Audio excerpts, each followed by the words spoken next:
I'm back on the road again with lots of stuff. I'd say, hey, guess where I'm going, but it's in the title of the video.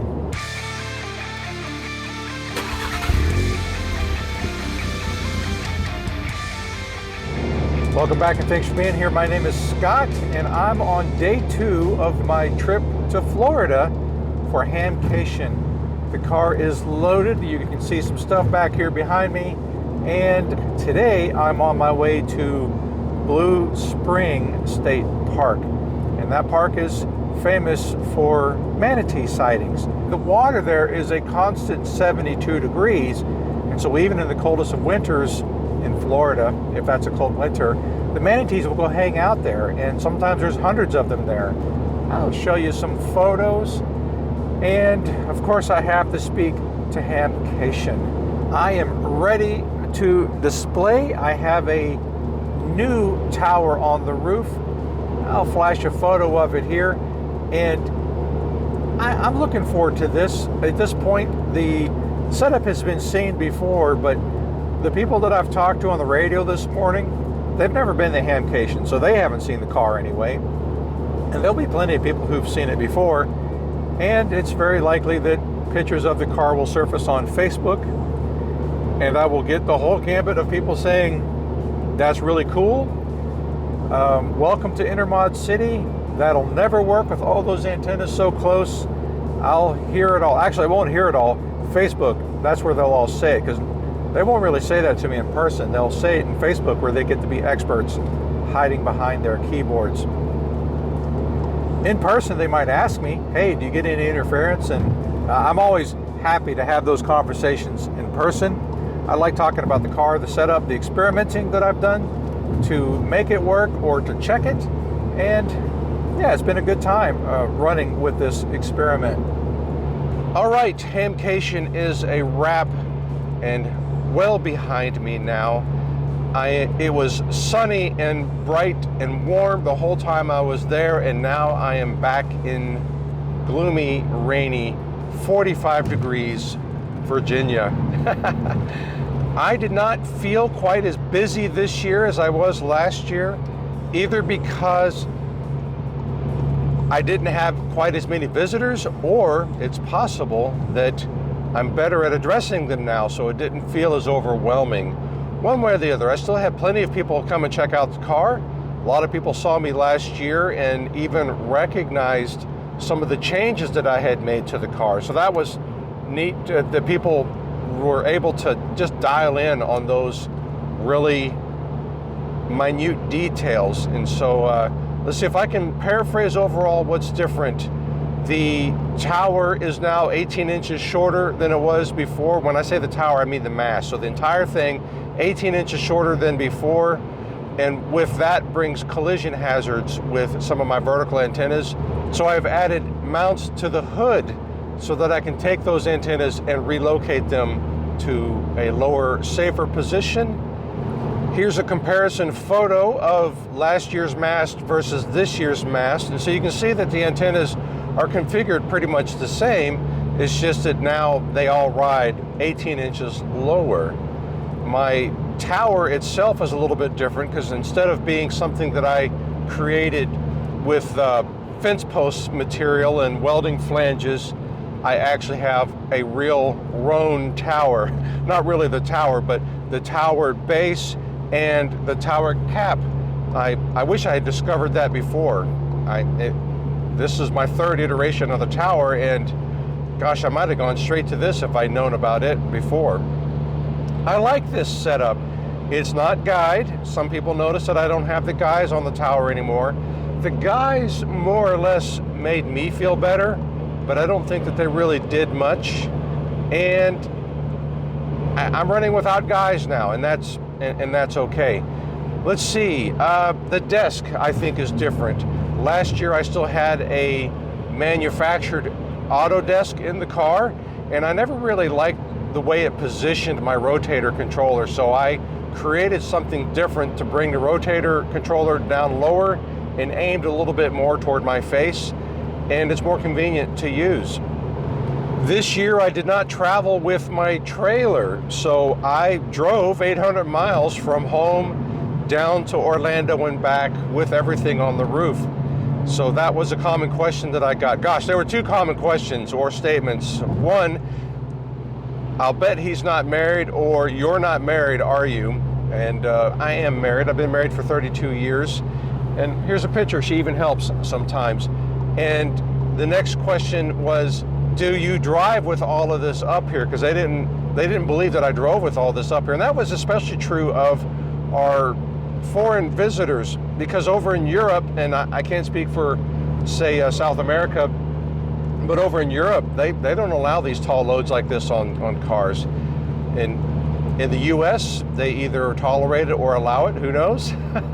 Let's say I've never been pulled over. That was another question I got, is how often do I get stopped by the police? And never. It's I've been approached by law enforcement, different agencies while I'm parked, but never been stopped for it.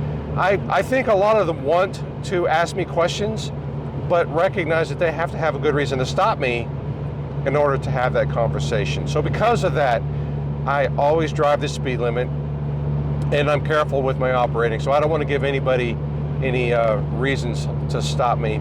So I'm pretty much a safe driver. Let's see, wind noise. I get asked about that a lot, and today is a good day to talk about wind noise. I'm not sure what you can hear up there, but right now I've got a pretty good crosswind.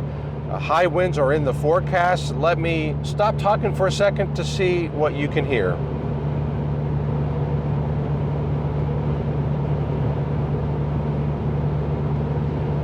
So the wind is hitting the car pretty good, and I don't really think it's any worse than having a cargo box on the roof. And well, there's a pretty good gust of wind right there.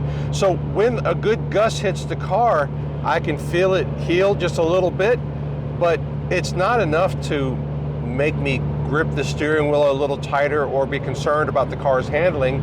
It's just something I sort of notice. As for the HamCation itself and my participation, you know, I never really leave the car for very long. I did a walkthrough of the vendor area and a walkthrough of the swap meet. The vendor area, because of the crowds, I don't necessarily walk through with a camera in my hand. Here is some footage from last year. The layout is pretty much the same. The tone is pretty much the same. I don't recall there being anything overtly new and, oh, you got to see this.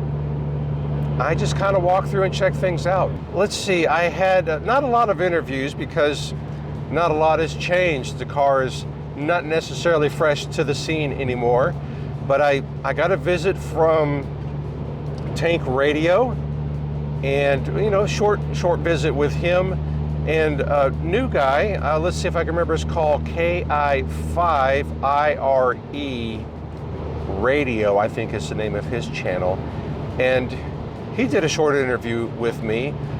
He's really good at this. I don't remember if he said he does any of it professionally or not, but I think he's a very small channel. I'm a small channel, 10,000 subscribers. He's very small. He hasn't reached his 1,000 yet, but he will. I think he's good at his craft. Mark my words, you'll recognize him at some point. He will make a dent on ham radio and YouTube.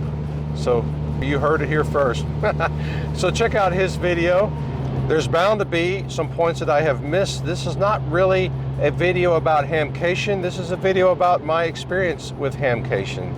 Feel free to ask questions if you have them. This tower setup is new enough to where I have still not shared it on my own channel yet. So you're seeing it here first. I will go through the details later.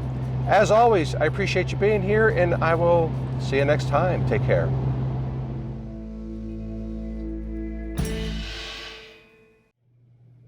All right, if you stuck around this long, I'm going to show you how I get everything back into the car. What you're looking at here is a makeshift table that I created by, I carry full-time in the car 2 Front Runner Wolf Packs. They are stackable. And then often I've got a bunch of loose junk in the trunk, but I put them in a single trunk and put those on top. And when I travel with a trailer, I have a table and all sorts of stuff with me. But for this, I wanted everything that I can unload and reload pretty quickly. So I put a tablecloth over the top of it all to make it look like a table. But it's not. It's just a place for me to put all my junk. So the first thing I got to do to make all this go in is I got to take off the antenna. The antenna, I'll eventually get a tilting base, but right now I don't have one. And even when I have a tilting base, I don't know if it will let me put this big cargo box in there. But regardless, the antenna's got to come off. And then I close the floor, get my signage out of the way. In goes the floor mat, and then the large cargo box. And it doesn't have a lot of stuff in it. It's just loose things. It's a whole lot more convenient to put away in one place. Get rid of that there window shade, and then the extinguisher has to go inside because the door won't close with it in place. And then I put the antenna back into place, so pretty easy there. Next up, put my window shades back in. These are screens. I removed them so that people can see the details of the pass-through, and also so they can look through that passenger side rear door and see the battery up nice and close. And then out comes my signage from this side. I put it back in over here. And there's my platform for the stackable front runners. That there's one of the original lids, and now I've got high top lids. So in go the front runner boxes. And like I said, they just stack right on top of each other. They don't slide or tip. I bungee them in place to keep them from tipping. And there's how they look once everything is put in. I haven't bungeed them yet, but that's their overall look.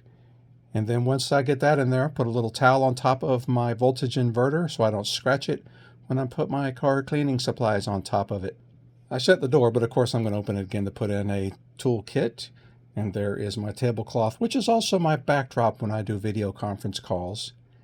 And in goes my chair with its sunscreen, some other signage stuff. And then I straighten up the antennas so that I can drive with them straight down the road. And once they're squared up and ready to go, that's pretty much the end of it. And off I go. I do drive with it all.